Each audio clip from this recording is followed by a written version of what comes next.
안녕하세요. 법대로 내 맘대로 박찬계 법무사입니다. 제 영상이 유익하시다면 구독을 꼭 눌러주세요. 오늘 제목은 경매 매각대금 납부 기일 이전에 선순위 근저당권이 소멸한 경우 후순위 임차권 후 대항력은 존속할까요? 입니다. 김채무 씨는 고양시 삼성동 소재 한일 아파트 2005호를 소유하고 있었는데 김 씨는 2015년 5월 29일 채권 최고액을 1억 원으로 하여 한일은행에 근저당권 설정 등기를 맞춰주었습니다. 그 임차인 씨는 2015년 6월 1일 이 아파트를 보증금 3억 원에 임차하여 2015년 6월 29일 입주하고 전입신고를 마침으로써 대항력을 갖추었습니다. 그러나 임대차 계약서에 확정일자를 받지는 않았습니다. 그나 채권시 신청으로 고양지원 2015 타경 1234호로 강제 경매 절차가 개시되어 남매수씨가 2016년 12월 13일 실시된 매각 기일에서 최고가 매수 신고인이 되었고 같은 달 20일 매각 허가 결정이 있었으며 대금 지급 기일은 2017년 1월 12일로 지정되었습니다. 이 아파트가 매각되고 대금 지급기일이 지정되자 임차인 씨는 김채무 씨에게 임대차 보증금 3억 원을 반환해달라고 요구했고 김씨가 이에 응하지 않자 임씨는 임차권 대항력이라도 유지할 수 있도록 선순위 근저당권을 말소해달라고 간청했습니다. 그러자 김채무 씨는 이 경매의 매각대금 지급기일 전인 2017년 1월 5일 한일은행에 대출금 잔액을 갚고 그 다음날 선순위 근저당권 설정 등기를 말소시켰습니다.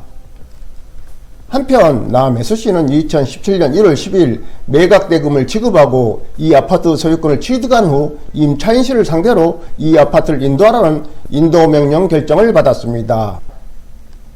그러자 임차인 씨는 남매수씨가 매각대금을 지급하기 전에 한일은행의 선순위 근저당권이 말소됐으므로 자신의 임차권 후 대항력은 계속 존속하게 되었으므로 임대인의 지위를 승계한 나씨가 임차보증금 3억 원을 반환하지 않는 한 이 아파트를 인도할 수 없다고 주장했습니다. 이에 나씨는 3억 원을 대출받아 임씨에게 주었고 그러자 임씨는 이 아파트를 인도했습니다. 그 남매수씨는 이 아파트 당초 소유자였던 김매수씨를 상대로 선순위 근저당권을 말소하여 임차권 후 대항력을 유지하게 함으로써 손해를 입었다며 손해배상 청구해소를 제기했습니다. 이에 대하여 하급심은 김채무 씨는 강제 경매를 당하는 채무자로서 경매 절차에 별 관심이 없었을 뿐만 아니라 법률 전문가도 아닌 관계로 임차인 씨의 독촉에 밀려 선순위 근저당권을 소멸시키면서도 그로 인하여 임차권 후 대항력이 유지되어 경매 매수인 남매수씨에게 대항할 수 있게 되고 나씨로서는 그 임차 보증금 반환 채무를 인수하게 되어 그 금액 상당의 손해가 발생한다고 하는 구체적 사실 내지 법적 효과에 대하여 확실히 알고 있었다고 볼 수 없으므로 남매수씨에게 이러한 사정을 고지하지 아니했다고 하여 김채무 씨에게 손해배상 책임을 물을 수는 없고 한편으로는 경매의 특성상 경매에 참가하고자 하는 자는 자신의 이윤 부담하에 매각 목적물에 관한 권리관계를 분석하여 자신의 책임으로 입찰하는 것이라는 점에서도 김채무 씨에게 손해배상 책임을 물을 수 없다고 판단했습니다.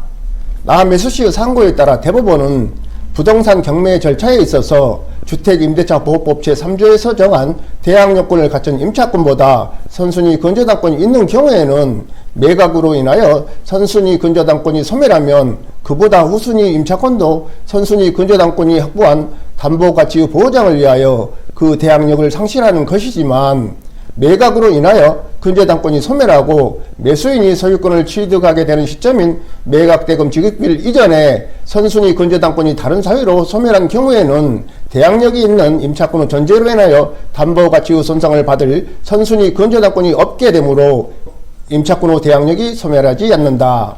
선순위 근저당권의 존재로 후순위 임차권이 소멸하는 것으로 알고 부동산을 매수하였으나 그 후 채무자가 후순위 임차권 후 대항력을 존속시킬 목적으로 선순위 근저당권 후 피담보 채무를 모두 변제하고 그 근저당권을 소멸시키고서도 이 점에 대하여 매수인에게 아무런 고지도 하지 않아 매수인이 대항력이 있는 임차권이 존속하게 된다는 사정을 알지 못한 채 대금 지급기일에 매각대금을 지급했다면 채무자는 민법 제578조 제3항의 규정에 의하여 매수인이 입게 된 손해를 배상할 책임이 있다.